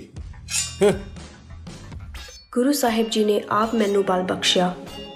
ਮੈਂ ਇੱਕ ਨੂੰ ਮਾਰ ਮੁਕਾਇਆ ਤੇ ਨਾਲ ਹੀ ਹੋਰ ਜਣੇ ਮੇਰੇ ਤੇ ਭਾਰੂ ਹੋ ਗਏ ਤੇ ਨਾਲ ਦੇ ਨਾਲ ਹੀ ਉਹਨਾਂ ਨੂੰ ਵੀ ਖਤਮ ਕਰ ਦਿੱਤਾ। ਮੈਂ ਇੱਕ ਪਲ ਲਈ ਵੀ ਗੁਰੂ ਨੂੰ ਨਹੀਂ ਵਿਸਾਰਿਆ। ਮੈਂ ਬਿਆਨ ਨਹੀਂ ਕਰ ਸਕਦੀ ਕਿ ਉਹ ਕਿਹੋ ਜਿਹਾ ਮਹਿਸੂਸ ਹੁੰਦਾ ਹੈ ਜਦੋਂ ਕੋਈ ਇੰਨੀ ਬਿਪਤਾ ਵਿੱਚ ਹੋਵੇ ਤੇ ਆਪਣੇ ਗੁਰੂ ਦਾ ਧਿਆਨ ਧਰ ਰਿਹਾ ਹੋਵੇ। ਗੁਰੂ ਜੀ ਦੀ ਸ਼ਕਤੀ ਤੇ ਕਿਰਪਾ ਹੇਠ ਹੋਣਾ, ਮੈਂ ਬਸ ਇਹ ਕਹਿ ਸਕਦੀ ਹਾਂ ਕਿ ਮੈਂ ਇੰਨਾ ਜਾਣਦੀ ਸੀ ਕਿ ਇਸ ਦਾ ਕੋਈ ਫਰਕ ਨਹੀਂ ਪੈਂਦਾ ਜੋ ਮੇਰੇ ਨਾਲ ਹੋ ਰਿਹਾ ਹੈ। ਮੈਨੂੰ ਮਹਿਸੂਸ ਹੋਇਆ ਕਿ ਮੈਂ ਇਕੱਲੀ ਨਹੀਂ ਹਾਂ। ਮੈਂ ਚਾਰੇ ਪਾਸੋਂ ਰੋਸ਼ਨੀ ਨਾਲ ਘਿਰੀ ਹੋਈ ਹਾਂ। ਅਖੀਰ ਉਹ ਮੇਰੇ ਤੇ ਹਾਵੀ ਹੋ ਗਏ ਤੇ ਮੈਂ ਨਿਹੱਥੀ ਹੋ ਗਈ। ਉਹਨਾਂ ਨੇ ਮੈਨੂੰ ਵੀ ਸੁਲਗਦੀ ਹੋਈ ਅੱਗ ਵਿੱਚ ਸੁੱਟ ਦਿੱਤਾ। ਮੈਂ ਅੰਤ ਤੱਕ ਲੜਦੀ ਰਹੀ। ਫਿਰ ਮੈਂ ਆਪਣੇ ਆਪ ਨੂੰ ਇਸ ਮੰਡਲ ਵਿੱਚ ਪਾਇਆ। ਗੁਰੂ ਸਾਹਿਬ ਪਹਿਲਾਂ ਤੋਂ ਹੀ ਇੱਥੇ ਸਨ, ਮੇਰਾ ਇੰਤਜ਼ਾਰ ਕਰ ਰਹੇ ਸੀ ਆਪਣੀ ਨਿੱਘੀ ਗਲਵੱਕੜੀ ਨਾਲ। ਮੈਂ ਹੁਣ ਦੇਖ ਸਕਦੀ ਹਾਂ, ਦੁਨੀਆ ਨੂੰ ਲੱਗਦਾ ਹੈ ਕਿ ਤੁਸੀਂ ਬੜੇ ਦੁੱਖ ਦਾ ਸਾਹਮਣਾ ਕੀਤਾ, ਪਰ ਤੁਸੀਂ ਤਾਂ ਕੁਝ ਹੋਰ, ਇਸ ਦੇ ਬਿਲਕੁਲ ਉਲਟ ਮਹਿਸੂਸ ਕੀਤਾ। ਹੁਣ ਤੁਹਾਨੂੰ ਸਭ ਸਮਝ ਆ ਗਿਆ ਤੇ ਤੁਹਾਡੇ ਨਾਲ ਵੀ ਇਹੀ ਗੱਲ ਹੈ। ਜਦੋਂ ਤੁਸੀਂ ਗੁਰੂ ਪਿਤਾ ਜੀ ਨੂੰ ਪੁਕਾਰਿਆ ਤਾਂ ਤੁਹਾਨੂੰ ਪਤਾ ਹੀ ਨਹੀਂ ਸੀ ਕਿ ਤੁਸੀਂ ਕੀ ਕਰਨਾ ਹੈ, ਕਿਉਂਕਿ ਤੁਸੀਂ ਆਪਣੇ ਆਪ ਨੂੰ ਅਸਮਰਥ ਸਮਝਿਆ। ਹੁਣ ਤੁਹਾਨੂੰ ਕਿਵੇਂ ਦਾ ਮਹਿਸੂਸ ਹੋ ਰਿਹਾ ਹੈ? ਮੈਨੂੰ ਐਵੇਂ ਲੱਗ ਰਿਹਾ ਹੈ ਕਿ ਮੇਰੇ ਕੋਲ ਦੁਨੀਆ ਦੀ ਸਾਰੀ ਸ਼ਕਤੀ ਹੋਵੇ। ਇਹ ਸ਼ਕਤੀ ਗੁਰੂ ਦੇ ਪਾਸੋਂ ਹੀ ਪ੍ਰਾਪਤ ਹੁੰਦੀ ਹੈ। ਸਾਡੇ ਨਾਲ ਆਪਣਾ ਮੇਲ ਜ਼ਰੂਰ ਰੱਖਿਓ, ਸਿੱਖੀ ਵਿੱਚ ਰਹਿ ਕੇ। ਉਦੋਂ ਜਿੰਦ ਕੌਰ ਗੁਰੂ ਗੋਬਿੰਦ ਸਿੰਘ ਜੀ ਦੇ ਸੁਪੁੱਤਰਾਂ ਨੂੰ ਆਪਣੇ ਸਾਹਮਣੇ ਪ੍ਰਗਟ ਹੁੰਦੇ ਦੇਖਦੀ ਹੈ।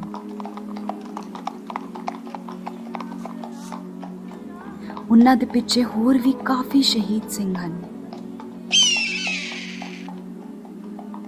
ਤੁਹਾਡੀ ਸੱਚੀ ਸ਼ਰਧਾ ਦੇ ਪਲਾਂ ਵਿੱਚ ਅਸੀਂ ਤੁਹਾਡੇ ਨਾਲ ਹਾਂ ਤੇ ਤੁਹਾਡੇ ਲੋੜ ਦੇ ਵੇਲੇ ਅਸੀਂ ਤੁਹਾਡੇ ਨਾਲ ਖੜਾਂਗੇ। ਕਦੇ ਲੁਕਿਓ ਨਾ, ਦਿਖਾ ਦਿਓ ਦੁਨੀਆ ਨੂੰ ਕਿ ਤੁਸੀਂ ਕੌਣ ਹੋ।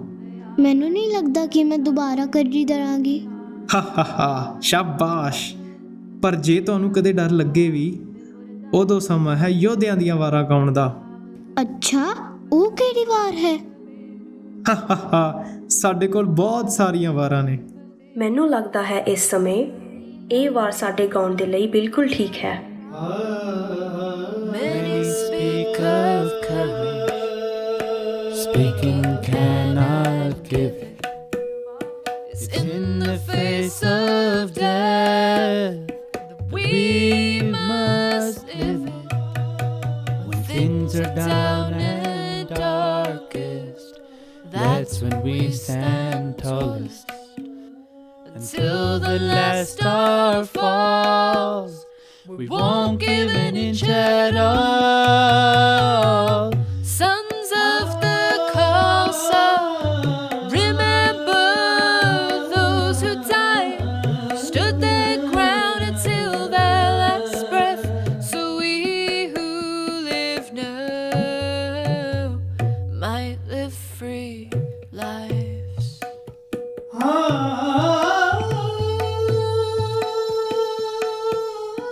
Princess is not royal by her birth or blood inside, but if her family's home is an Anandpur Sahib, she'll walk with such a grace and strength, world bowing on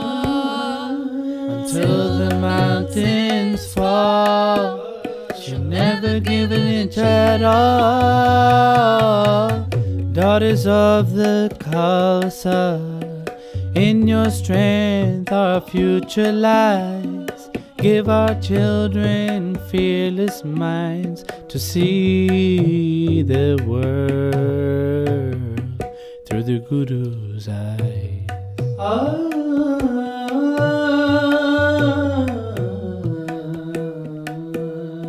When things are down and darkest, that's when we stand tallest.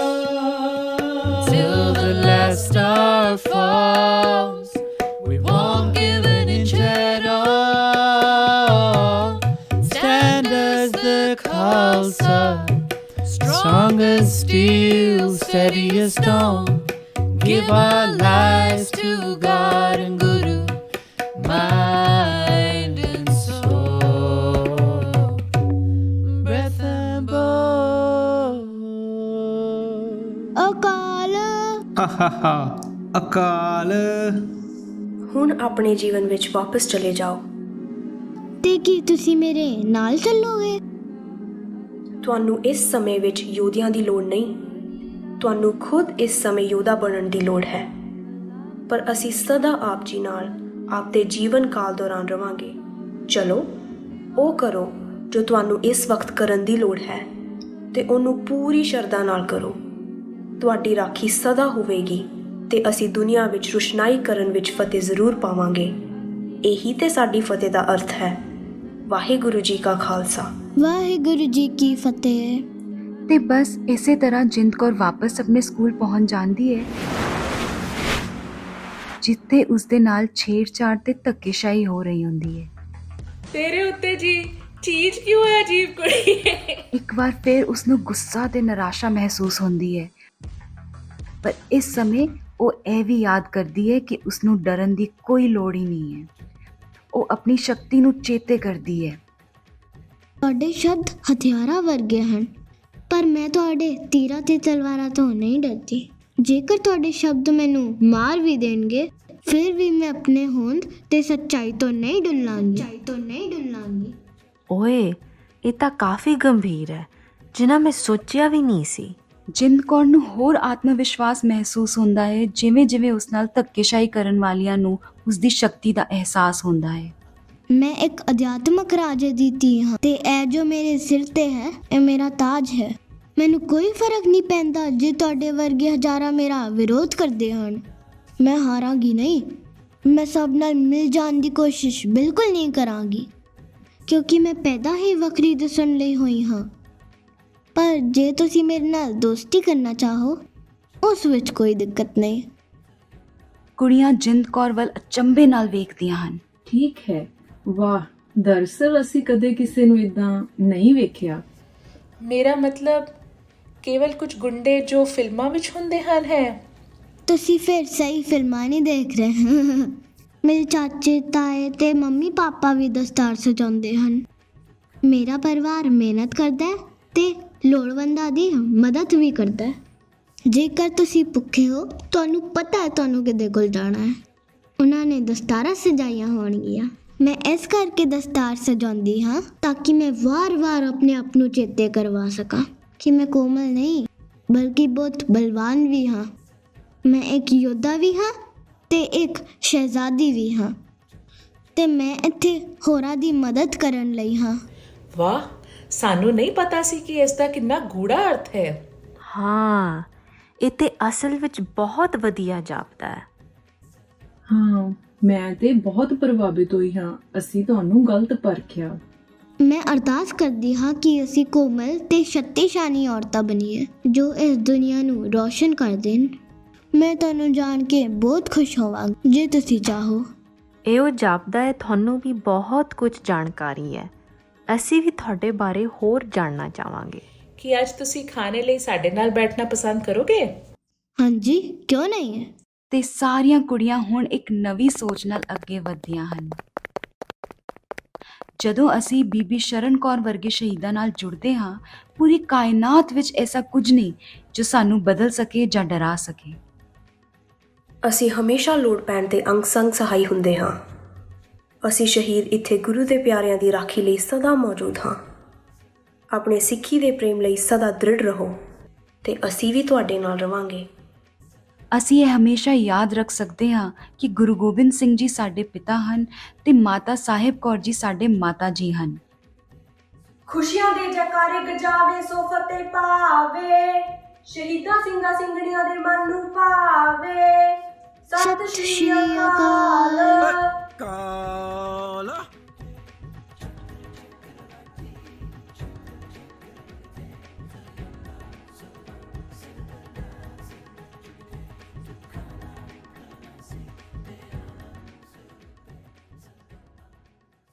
Harmanjit Singh Dasi. Thank you very much. Madam Deputy Speaker, after all the decades of suffering, injustice and occupation endured by the Palestinian people, this terrorism and the scenes of death and destruction at the Al-Ali Arabi Baptist Hospital are truly heart-wrenching.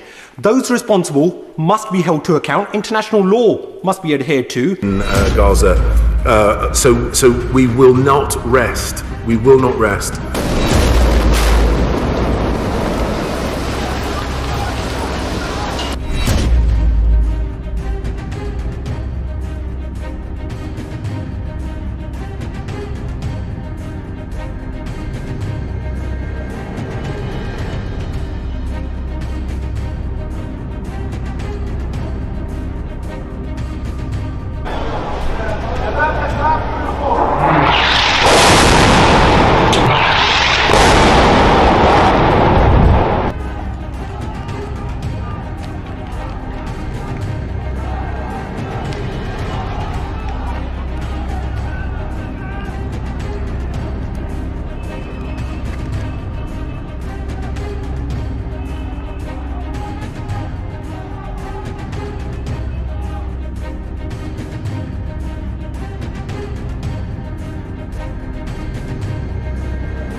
I will be travelling once again to Egypt to try and work with them to facilitate humanitarian support, and of course we will work with those countries who are able to influence the leadership in Gaza.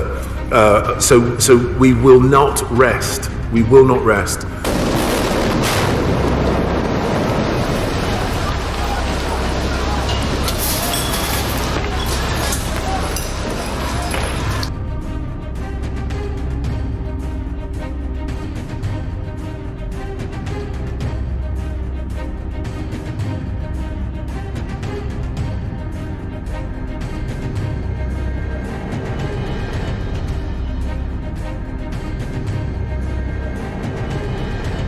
We will not rush to judgment.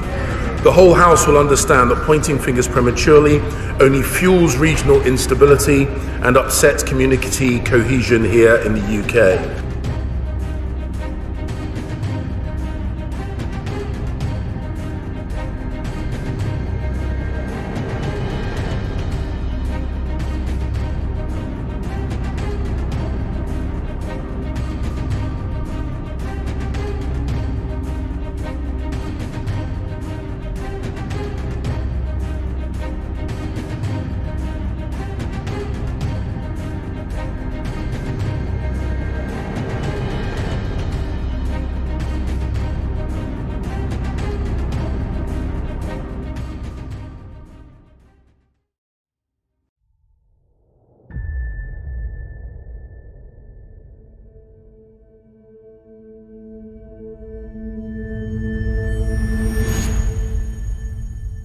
Kids are born scientists.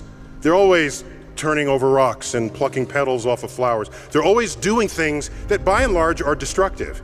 And no, that's what exploration kind of is. If you take stuff apart, whether or not you know how to put it back together. This is what kids do. An adult scientist is a kid who never grew up. That's what an adult scientist does. So what happens at home is the kid reaches in the refrigerator, pulls out an egg and starts juggling it. What's the first thing you do as a parent? Stop playing with the egg. It could break. put it back. Excuse me, this is an experiment in the material strength of...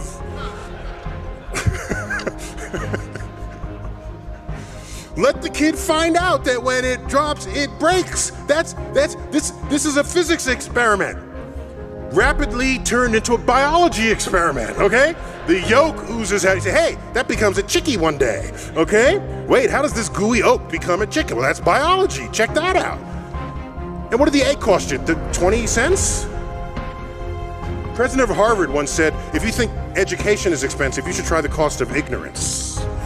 So we don't have enough parents who understand or know how to value the inquisitive nature of their own kids because they want to keep order in their household. Kids go into the kitchen and pull out all the pots and pans and start banging on them. What's the first thing you say as a parent? Stop making all that noise. Stop the racket. You're getting the pots and pans dirty. You just squashed an entire experiment in acoustics.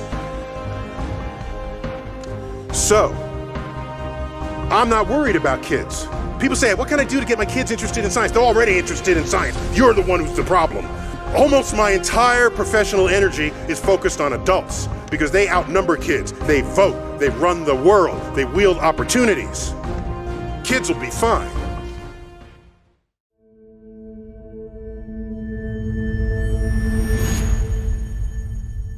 This is the greatest lesson for parents. No one really truly loves anyone. Everyone loves conditionally. Most love is conditioned, control-based, and fear-based. It's all about the self. So we live off prescriptive checklists and believe that if we don't follow that checklist, then we are somehow lesser than. And when we do this with a child who's come into this world with a throbbing spirit, desirous of kind of figuring it out, and we've kind of already ruined that chance by, here's the checklist. This is what I believe is success and failure and beauty and achievement. And now follow my way or you're already an outcast in my eyes. This immediate placement of a way to be obscures the ability for the child to develop their way. And you will see most parents do not accept their children for who it is they are, because they're not good enough or great enough or fabulous enough or not some accolade enough, not a degree enough. And then I show parents that the reason they can't do this, accept their child unequivocally for who it is they are, is because they haven't accepted themselves for who it is they are. The main battle is my child is not who I thought my child would be. Either not a superstar soccer player or a fantastic pianist or obedient, genuflecting little servant, Most parents who are raised on a diet of overachievement, on doing, have a very hard time understanding that their drive is not organic necessarily, but coming out of their inadequacy, their fear, their lack. They've just been indoctrinated to compensate for this, and they've never fully healed from their encountering their ordinariness.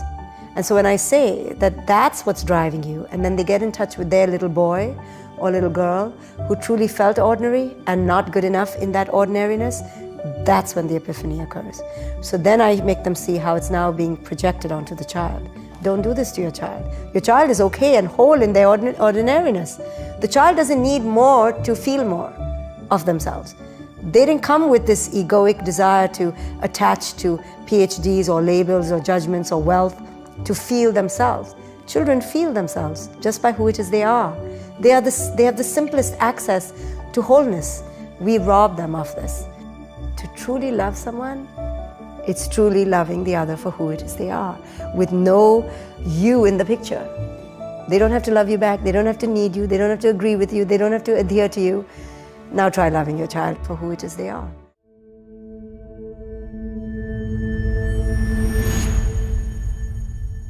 As you've just heard, my wife and I are the parents of 6 children. If you look closely at the screen, you'll also note something interesting about my family, and that is that my 6 children are all daughters.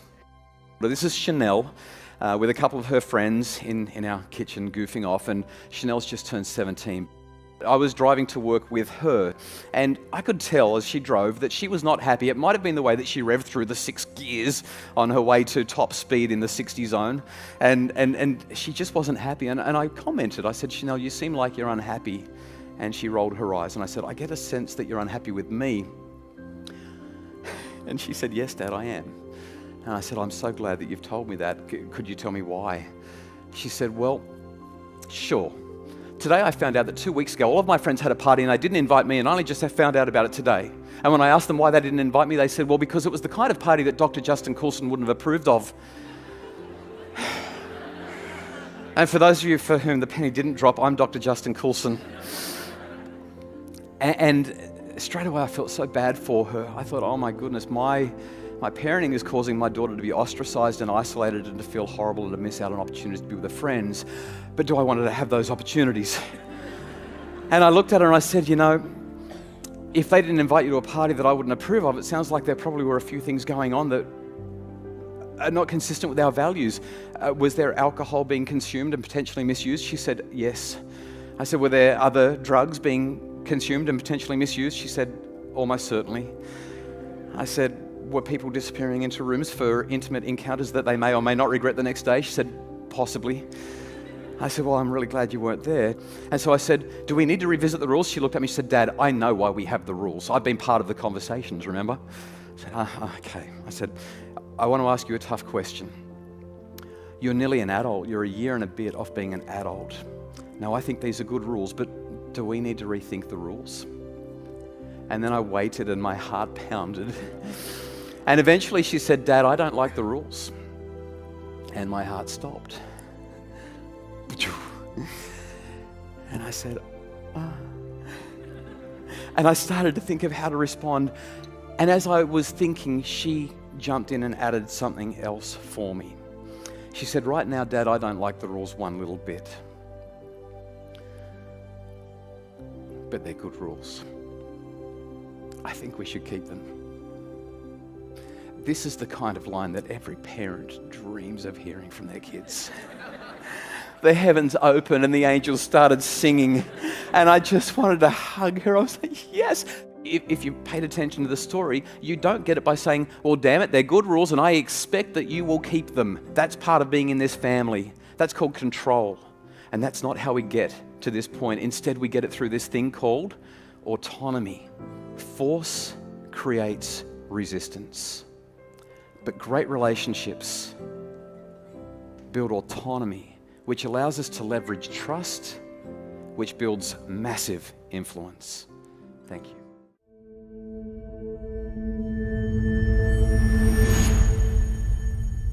Children up until the age of 4 are operating at the genius level. The same group of children were studied in their early 20s, and only 10% were still operating at the genius, or what I call the brilliance level. And in their late 20s, early 30s, only 2% were still operating at the genius or brilliance level. So the question you have, like I had, is where did this genius or brilliance go? It didn't go anywhere, but it became buried by a society that says color within the line, sit down, give it back, you can't do this. By the time a child is 17 years of age, they have heard no 150,000 times and only yes 5,000 times. And the more you continue to hear what you can't do, where you can't go, and who you can't become, there is a neurological path that is created in the brain that causes individuals to shut down. I have gone through a divorce within the last year, and my 2 children, Daniel and Madison, they are now my greatest joys. Madison came into my office not too long ago, and she said, hey, Daddy, what's going on? I said, hey, baby girl, how are you? And I was preparing to go on a trip out of town. And I was busy scurrying around. I was not totally focused on her. And she says to me, Daddy, I see you're busy. I'll just come back later. And I said, okay, baby girl. And I get on the plane later on, and it hit me that I missed the moment for spending that quality time with my baby girl because I was emotionally clueless and emotionally unavailable. Because I was so busy trying to make so much money that my ladder was against the wrong wall. And their mother said to me, you give everybody the best of you, but you give us the rest of you, and I don't want the leftovers anymore. And what I recognized, I was modeling something for Daniel and Madison that you gotta go after it, you gotta get all this stuff. And I had the house, but I lost the home. I had success, but I had no significance. I had power, but I had no purpose. And I had money, but I had no meaning. And what I discovered, if I continued to model that behavior for my baby girl that she would marry a joker like me who ignored her like her dad did. So what I recognized is that I had to move from hearing Madison to listening to Madison, because the same letters that spell the word listen spell the word silent. And when I have that time with my baby girl, I'm dialing in, how are you? And I'm modeling something for her brother as to how he's supposed to treat a woman. Women don't need us to fix anything. They just want to know, are we emotionally available and emotionally dialed in to know where they are? When it is time for you to make a U-turn and shift into your brilliance, we will have to come to a place where we're willing to do the work. It's not who you are that holds you back from brilliant success. It's who you think you're not that holds you back. And sometimes we focus on who we think we're not instead of who we are. So now I through pain, I'm learning that relationships are more important than money.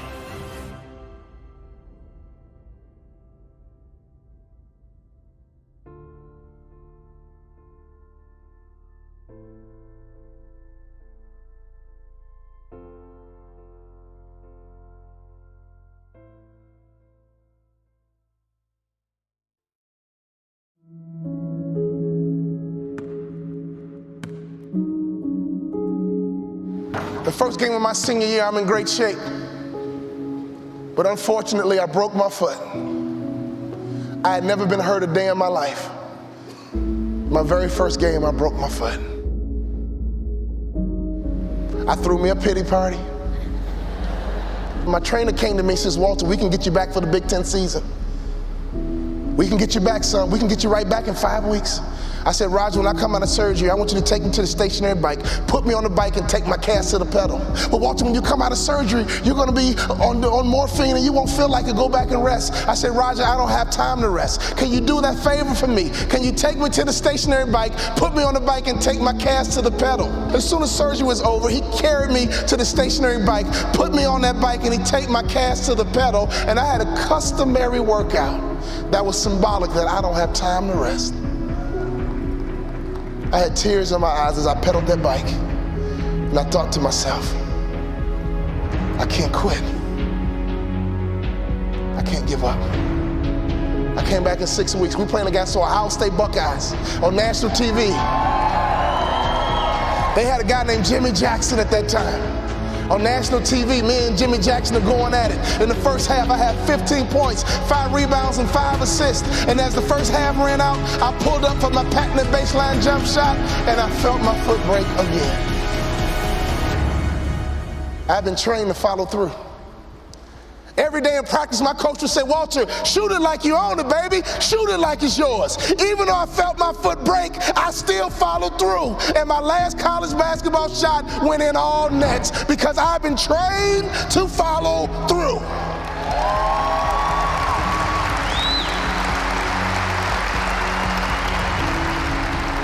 You have to be disciplined every single day and train yourself to follow through on all your fundamentals, and that's how you're going to be successful. You have to do it when you don't feel like it. You have to do it when you feel discouraged. You have to do it when you don't feel healthy. You have to do it when you're under the weather. Every single day, you have to train yourself to focus and commit to your business and follow through.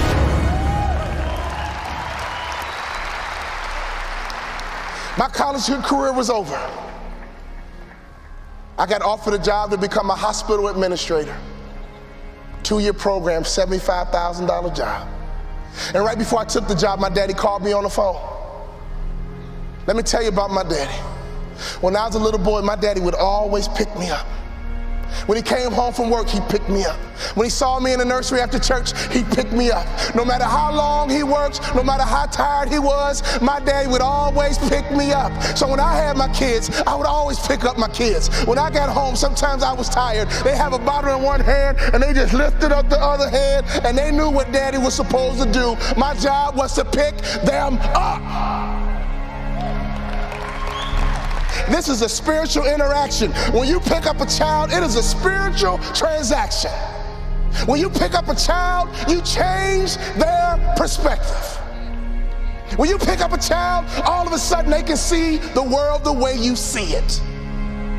I don't care what your children have done. There is nothing they can do for you to stop picking them up. Well, my daughter's a drug addict. I don't care, pick her up. My son messes up. I don't care, pick him up. I don't care. You pick them up. That is your job, mama. That is your job, daddy. That is your job, grandma. That is your job, granddad. Your number one job is to pick them up and change their perspective. My saddest day, one day, my daddy looked at me and he said, boy, you too big. I can't pick you up anymore. But when he couldn't pick me up physically, he would pick me up emotionally. He would pick me up spiritually. I had a great dad because he would always pick me up. He would always change my perspective. So my daddy called me on the phone, he asked me a question. He said, son, you had a tough year, what's next? I said, Dad, I'm gonna be a hospital administrator. He said, not bad, but let me ask you a question, son. Do you believe you're an NBA player? You can't outproduce your self-image, son. If you don't think so, go take the job. But if you believe you're an NBA player, go for it. My dad had the self-control and discipline and waited for my answer. And my answer was yes. You're right, Dad. I can't work the rest of my life. But playing in the NBA is a dream I've had ever since I was a little boy. He said, go for it, son. I limped back into my coach's office with a cast on my foot. I said, Coach, what do I need to do to play in the NBA? I asked that question 4 years in a row. With tears in his eyes, he said, son, when I recruited you, I heard you was a mama's boy. But I'm here to tell you, you just like your daddy. But what do I need to do to play in the NBA? He said, do two things you can play in the NBA. Lose 20 pounds and shoot a three-point shot with range, you can play in the NBA. I think you should be a motivational speaker, son, but if you lose 20 pounds and shoot the three-point shot with range, you can play in the NBA. I lost 20 pounds, and every day I would shoot 500 shots a day, every single day. I got invited to training camp with the Dallas Mavericks, and not only did I make the team, I became the first ever undrafted rookie free agent in the history of the Dallas Mavericks to start opening night. Could you imagine what was going through my mind? I had not started a basketball game since high school. I got to the arena and they dimmed the lights and they put the spotlight right on me. Right through the spotlight, I saw my mom, my dad, and all my brothers and sisters. They surprised me at the game. Then I saw my dad. And I just pumped my fist. And he pumped his fist. And tears streamed down my face. Thank you for all those timeouts. Thank you for making sure I was always home when the streetlights came on. Thank you for making sure I could always hear your voice. Thank you for always changing my perspective. I know what it feels like to sit on a bench. I know what it feels like to get knocked down. I know what it feels like to have a hope and a dream, and nobody believes in it but a few people. Go for your dreams. Don't live life with regrets. Go for your dreams. Don't live life with regrets. Go for your dreams. Don't live life with regrets. I could always hear my daddy's voice. You have children, you have grandchildren. Can your children and grandchildren hear your voice? I could always hear my daddy's voice. He would say, go out, have a good time, play with your friends, but don't let the street lights beat you home. When I started my motivational speaking business, I called my daddy and said, Daddy, I'm gonna be a motivational speaker. He said, son, you think you can be successful at it? I said, yes, sir. You think you can make a lot of money at it? I said, yes, sir. He says, go for it. That's all my daddy said to me was go for it. So when I think about life, when I think about my goals, one thing he did for me as a father is to make sure I was always where I was supposed to be. He would have me write my goals down, and he would check in periodically, basically asking me, Walter, where are you supposed to be? Fathers, do you realize how powerful that is? If you ask that question of your kids, what are your goals? What are your future? Who do you want to be when you grow up? And every now and then check in by asking a simple question. Where are you supposed to be? The bell is ringing, and I came to ring your bell and ask you the question, Father, where are you supposed to be? And ask that question to your children.